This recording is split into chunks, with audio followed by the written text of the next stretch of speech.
好，我是莹莹，欢迎收看荧光笔工作室。你知道吗？除了我们马来西亚之外啊，还有很多国家呢，也是很爱派钱的。比如说呢，最近的台湾啊、香港啊、澳门啊、新加坡啦、甚至是泰国呢，也是一样呢，有在派钱的。不过呢，政府呢开这个国库，人人有钱拿，除了让你心情比较爽之外呢，长期下来，讲真的，你有没有想过，这到底对国家好不好嘞？那今天呢，我们就要来比较一下啊，台湾、香港、澳门、新加坡、泰国是怎样派钱的，而在马来西亚呢，又是谁先打开这个全民派钱的大门呢？你现在是不是很想要先骂Najib嘞？说是啊，就是那个Najib啦，乱派我们的钱啊，派钱啊对国家没有好处啊，等等等等的，先 hold 住。因为呢，经过追查，我们发现，是这个人。对的，我们好像错怪了Najib了啊！如果我们真的是错怪了他的话呢，我们荧光笔就会在片尾呢跟Najib鞠躬道歉。你也可以呢留言 tag 他，然后跟他 say sorry 哦。不过到底是不是他的错，我们就看到最后才知道哦。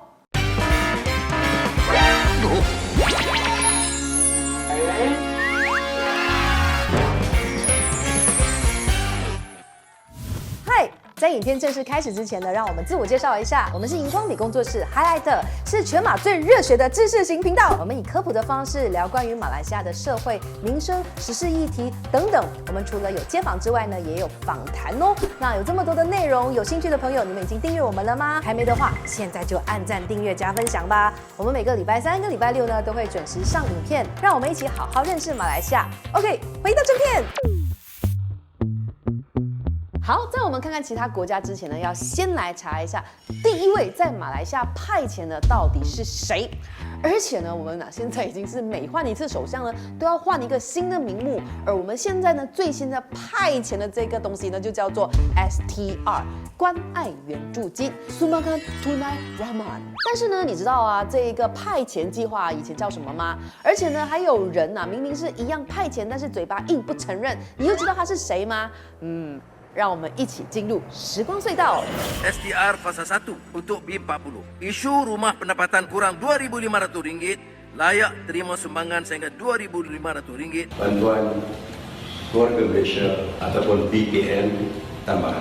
Bantuan tunai langsung ini merangkumi pertamanya bantuan prihatin rakyat atau BPR. I don't know about BRIM, but we have bantuan sara hidup. What is this BRIM? Oh, very different.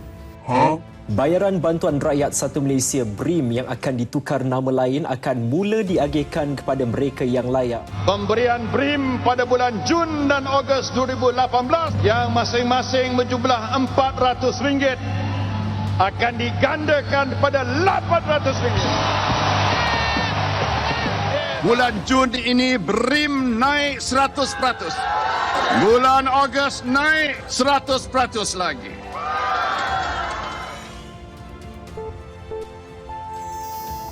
对，不是Najib，是他，并称当时候的首席部长林冠英，他打开了派遣的这个战局的。Hari ini kita akan buktikan, kita akan pecahkan temberang api lawan Barisan Nasional. Bahawa hari ini yang kita bagi bukan tipu punya, tapi wang RM100. We saw the reaction from the senior citizens. They said they waited for this moment. The first time the government showed concern by giving money to them. It is not the money, is it? It is the concern. And they feel so pleased. Normally, only those with political connections get anything from the government. These are ordinary people. If you are above 60 and if you are a voter in Penang, you get. 话说，时间回到2008年，马来西亚就爆发了308政治海啸嘛，对不对？槟城呢就改由当时的在野党呢执政。当时呢，两边为了要比这个政绩啊，槟城州政府就起头推出了各种各样的派遣政策，什么宝贝计划啦、黄金妈妈啦、乐龄人士回馈金啦，等等等等。这呢也让朝野呢开始了斗派遣，而且呢钱还越派越多。2010年的时候呢，槟城州层级的派遣呢也才100令吉而已。2年之后呢，联邦政府就推出了全国性的 BRIM， 金额呢高达500令吉。而且呢 ，Najib 还不断的加码，从500令吉呢，慢慢的加到了1200令吉。来到了2019年啊，联邦政党轮替了之后呢，其他的首相呢也继续加码，从1200陆陆续续加到现在的3700令吉，从当年的100块加到3700令吉啊，真的是很多哎。有谁拿过这些钱的？留言分享一下。我好像没有拿过哎。亏了，我没有拿到。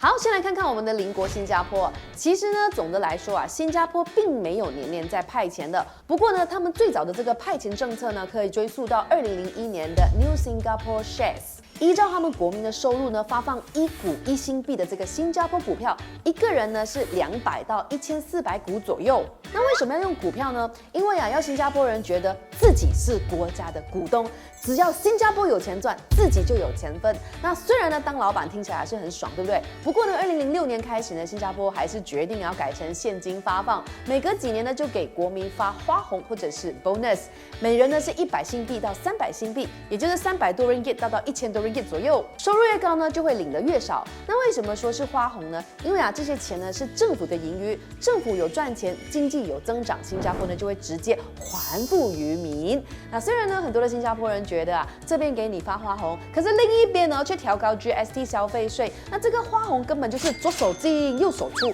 啊！有没有新加坡的朋友是有这样子的感想呢？留言分享一下你们的真实感受和看法哦。下一站，香港。2011年，也就是香港政府呢第一次给市民派钱，派多少呢？那这个计划呢就叫做6000蚊計劃，非常的直接，我喜欢。而且呢，只要是18岁以上的香港永久居民呢都可以领，没有任何的附带条件。马来西亚学一下人家怎样取名字好吗？不要等下就叫 STR 啦、BRP 啦，很喜欢叫 short form 的，很晕，你知道吗？所以呢，我们就建议政府啦，我今年我们直接改 Project 37啊，好不好？不能呢，我们太多语言了。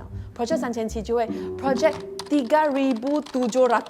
我跟你讲，他一定又会有 short form 了的，我不是开玩笑好啦啊。其实呢，香港呢也不是年年都派钱的，因为呢，再一次的派钱呢已经是2018年以后的事情了。而香港政府呢也开始设定了一些条件，从6000蚊到4000蚊都1萬蚊，最后呢还改成了电子消费券，而且呢后期啊也只是为了疫情纾困才派的。Next， 澳门。讲到派钱啊，澳门说第2，真的没有人敢讲第1。我跟你讲，我就是有澳门朋友，他就是每一次呢都想说政府有派钱俾我哋啦，真的是让我非常的羡慕啊，你知道吗？因为呢，自从2008年金融海啸之后呢，澳门政府呢就开始连续17年不间断的派钱，而且呢名字也很爽快，直接叫做現金分享計劃，不設條件，不設年齡，從 baby 到阿伯阿媽，不管是永久居民还是非永久澳门居民都可以有钱收，而且呢，金额还是逐年增加的哦。从当初的5000葡幣到现在的1萬葡幣啊！为什么澳门政府可以有这么多钱，可以这么爽快的一直派钱呢？那是因为啊，澳门开放了赌牌之后呢，澳门政府的这一个博彩税的收入就飙高，增加了16倍这么多。比如说在2019年的时候啊，政府的盈余就高达了579亿，也就是马币338亿哎。所以呢，他们每一年呢，只是拿出几十亿来派呢，根本就是 sub 的 water 啦哈。最后呢，我们就来看看台湾还有泰国啦，他们的派遣政策呢就比较嫩一点啦哈，因为除了是疫情的纾困之外呢，他们其实也是很少派钱的。2023年，台湾就因为实际的税收比预期多很多，所以呢，政府就决定还税于民，将1400亿的现金呢发放给所有人，只要你是国民或者是永久的居民，都可以领6000台币的普发现金。那至于泰国嘛，则计划在2024年，也就是今年，透过电子钱包的方式呢，给所有年满16岁、符合收入还有存款条件的国民发放1万泰铢，人数是高达5600万人的哦，成本就是5600亿泰铢，也就是734亿 ringgit。为什么泰国会这么豪气的？泰国这样有钱呢？没有啊，还不错哦。那因为呢，这是泰国执政党的选举承诺来的。目前呢，他们其实还是在那边撲水啊，就是找这钱当中的。泰国政府就说啊，这种大规模的派钱是可以刺激国内的消费哦，能够创造更多人的工作啦，也能够改善更多人的生活，经济效应将会是成本的4倍哦。听起来好像是非常的美好，对不对？其实啊，派钱是会用掉泰国年度预算的1/6，所以呢，其实啊，有很多专家都是非常反对的。OK 呢，我们来看看到底是谁反对啊？那这些反对的声音呢，第一个来自泰国的99位经济学家，包括了央行前总裁一起来联署，要求政府呢不要派钱，因为啊，他们觉得啊，政府硬找钱来派啊，财政负担实在是太大了，而且啊，如果说市场上呢突然涌入这么多的钱，其实是很有可能造成通货膨胀的，那物价上涨啊，最后就会得不偿失啦。那至于香港方面呢，香港人则认为啊，派遣就是政府的派同咯，就是派一些好处给大家。这个想法呢，其实跟我们马来西亚超像的。有一些香港人觉得啊，香港政府呢都是出事才派遣的，比如是金融风暴啦，或者是疫情爆发的时候。因此啊，派遣主要是为了要帮助穷人渡过难关，雪中送炭的。但是呢，也有人认为呢，这样子不定时的派遣呢，其实是盲目短视又没有成效，因为呢，根本没有解决到香港真正的贫富差距的问题。那至于年年都有钱派又过得很爽的这个澳门是怎样呢？也是一样的，也是有人反对的。比如说澳门的经济学会就分析说啊，虽然全民派遣是可以刺激到消费，不过这种只要你住在澳门就有钱拿的这个政策呢，也是一样没有办法减少这个贫富差距，而且呢一不小心呢就会养出很多的熊猫人。没有听过什么是熊猫人呢？什么是熊猫人呢？就是非常依赖政府、习惯跟政府讨钱的受保护动物啦。那我们马来西亚的这种人要叫什么嘞？马来貘人，可以吗？还是你们觉得应该要叫什么名字嘞？留言集思广益一下。当然啦，我们承认呢，其实还是有很多人呢是需要受到帮助的。那我们刚刚讲的就是那一些游手好闲、真的是不思进取的人 ，OK， 不是一竹竿打死成群人的。而且啊，这个澳门的反对声音啊，其实也是跟台湾蛮类似的哦。他们都认为啊，既然政府有这么多的钱，就应该要未雨绸缪，击鼓防饥嘛，把钱呢用在基础建设或者是投资创新的产业。尤其是像台湾啊，经济已经开始放缓了，政府真的不应该做这种放烟花式的全民派遣。无论如何，还是有人觉得了，其实派遣是对的。比如说，台湾呢也有另外一边的声音，就说啊，普发现金是可以解决到他们的贫穷问题的哦，也可以让社会呢更公平。比如低收入的人可以自由的选择怎么去使用这一笔钱，政府呢必须要尊重以及相信他们的国民是有能力做出对自己和家庭有益的选择。这听起来是一个非常有理想又非常励志的一个观点。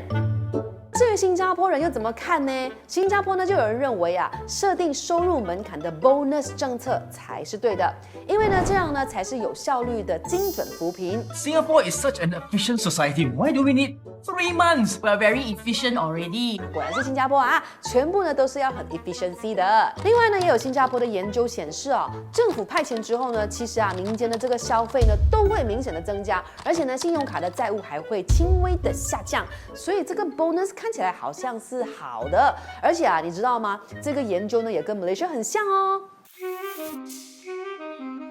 记得我们刚刚在影片开头不是有在骂纳吉吗？说他派遣啊、买票啊这样子。当年的纳吉呢就曾经说过，其实啊派遣的这个 BRIM 啊是国家银行建议的。Idea nak buat BRIM ni bukan dari saya, bukan dari mana-mana orang politik, tetapi dari Bank Negara Malaysia yang tak ada soal kepatrian politik sama sekali, tetapi Bank Negara Malaysia mencadangkan bahawa kaedah subsidi bersasar ni adalah lebih baik daripada subsidi pukal. 根据研究分析，2012年的这个 BRIM 推出了之后呢，它确确实实帮助了低收入的家庭，因为他们会将钱花在食物还有生活用品上。而且呢，更夸张的是啊，其实如果没有 BRIM 的话呢，当时候的国内生产总值和私人消费都会分别降低0.6%和1%哦。所以呢，我们真的是错怪了纳吉了。先不用道歉，我们先来看看国外的分析又是怎么说。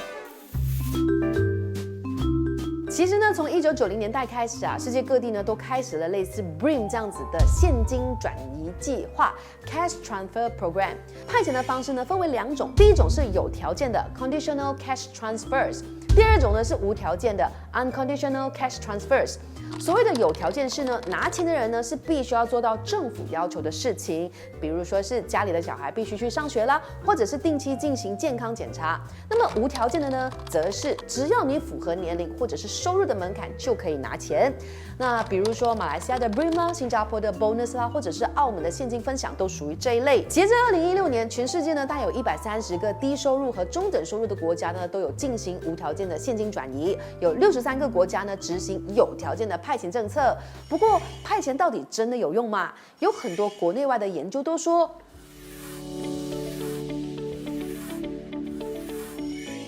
还真的是有用哦。尤其呢是在短期之内是可以加强教育、改善健康，甚至是减缓贫困的。那我们来看看这个说法啊，就有团体呢，为了要验证派遣的这个长期的效用，他们也进行了 review of reviews， 对54篇全球各地的这个派遣研究进行了审查还有分析，结果呢，大多数都是得到 positive 的结果哦。那你看看这个图表哦，紫色是代表 positive， 橘色呢就是 orange 啊，是代表着 negative。现金转移计划对于儿童劳动、贫穷、健康，甚至是妇女的储蓄呢，都是出现了正面的影响的。而且呢，也有研究呢戳破了派遣会让人变懒的这种指责。因为呢，只要精准的扶贫，派遣反而会增加国家的生产力哦。所以呢，我们可能真的是错怪了纳吉了吗？这样子 Brim 不是很厉害？ちょっと待って。因为呢，马来西亚政府呢，其实啊是没有具体的资料的。根据世界银行的数据啊，马来西亚的现金发放率呢还是很低，所以呢，在减少贫困和不平等方面呢是没有产生具体意义上的影响的。而且呢，政府对于派遣政策怎么去帮助民众，也没有进行详细的讨论。坦白一点，就是说啊，钱是花了，散出去了，可是呢，政府还没有 follow up， 没有研究成效，所以呢，大家还是停留在表面的派遣而已。So好像还不用跟他就道歉先。好啦，把派遣讲得这么的正面啦，我们来讲一点务实的。如果呢派遣呢是为了要帮助穷人，马来西亚真的是可以负担吗？那根据美国的这个布鲁金斯学会 Brookings Institution 的大胆假设，如果派遣的这个成本在国民总收入的 GNI 1% 以内呢，扶贫的这个援助计划呢就可以实行。OK， 那让我们来做一下这个数学题。马来西亚的 GNI 呢是18000亿，1% 呢就是代表着180亿。而2024年的关爱援助金呢，总共花了100亿啊，听起来应该还可以，对吧？不过呢，这只是一个很粗糙的大胆假设，并没有把国灾啦，还有政府的这个财政状况呢考虑进去的。所以呢，要骂我们的观众先不用啊，我们只是提供多一个观点。如果你是相关方面的专家的话呢，能够完整我们的观点的话，或者是补充我们没有补充的话，留言，我们真的很需要各个范畴呢不同的专才来帮我们完整我们的内容。总而言之呢，政府要派遣呢是可以的，不过呢，学者就要政府学会 follow up， 去评估优缺点，再来研究怎么改进这些计划，这样子呢才可以为马来西亚量身定制适合我们的扶贫计划，不要乱撒钱，要精准扶贫。好，我不知道今天这支影片呢，对大家来讲会不会太过 heavy， 会不会从头到尾听到最后呢，还是有一点点晕啊？无论如何，可以把你们的意见呢留言告诉我们。那为什么我们会想要做一些类似这样子的专题呢？很多时候呢，我觉得马来西亚发生很多事情，或者政府做很多的政策，我们好像知道，但是又不知道它后面的原因，而他做了之后，我们又不知道它到底起了正面或者是负面的影响。所以呢，荧光笔呢，就是尽量呢，有的时候会做这种影片，来帮助大家厘清一个概念，学会用不同的角度去判断政府的政策还有决策，那么我们要讨论的时候才能够言之有物嘛，对不对？好啦，我们今天给大家科普了这么多，给大家这么多的资料，你看了之后又有什么想法想要跟我们交流的呢？踊跃留言交流。